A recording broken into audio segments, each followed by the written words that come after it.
محترم ناظرین، السلام علیکم ورحمۃ اللہ وبرکاتہ۔ امید کرتا ہوں کہ آپ حضرات خیر و عافیت سے ہوں گے، اور دعا کرتا ہوں اللہ تعالیٰ آپ جہاں بھی ہوں خیر و عافیت سے رکھے۔ اللہ تعالیٰ قرآن پاک کے اندر فرماتا ہے وَمَا خَلَقْتُ الْجِنَّ وَالْإِنسَ إِلَّا لِيَعْبُدُونَ،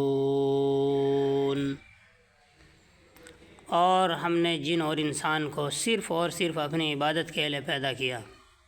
تو اس لیے ناظرین، ہمارا دنیا میں آنا مقصد ہی اللہ کی عبادت کرنا ہے۔ تو جو چیز مقصد پہ رہتی ہے اس چیز کی قیمت ہوتی ہے، جو چیز مقصد سے ہٹ جاتی ہے اس کی کوئی قیمت نہیں رہتی۔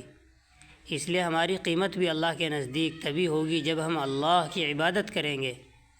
تو یہ ہمارا کیونکہ دنیا میں آنا مقصد ہے کہ ہم اللہ کی عبادت کریں، تو یہ تو مقصد ہوا، لیکن دنیاوی بے شمار فائدے ہیں اللہ کی عبادت کرنے کے۔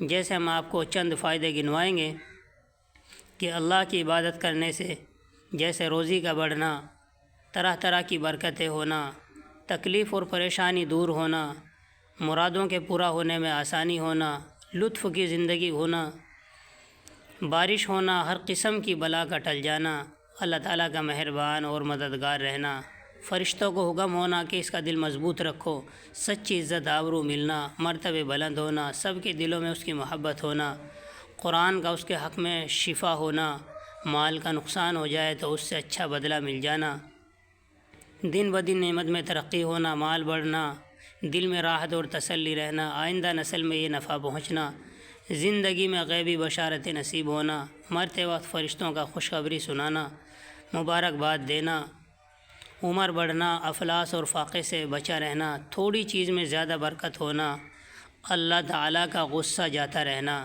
یہ سب فائدے اللہ کی عبادت کرنے کے ہیں۔ اور اس کے علاوہ بھی بے شمار فائدے ہیں اللہ کی عبادت کرنے کے۔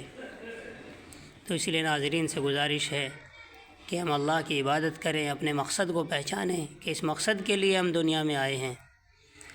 تو اس کے ساتھ ساتھ آپ سے گزارش ہے کہ ہمارا چینل مولانا افتخار نونا بڑی کے نام سے ہے۔ السلام علیکم ورحمۃ اللہ وبرکاتہ۔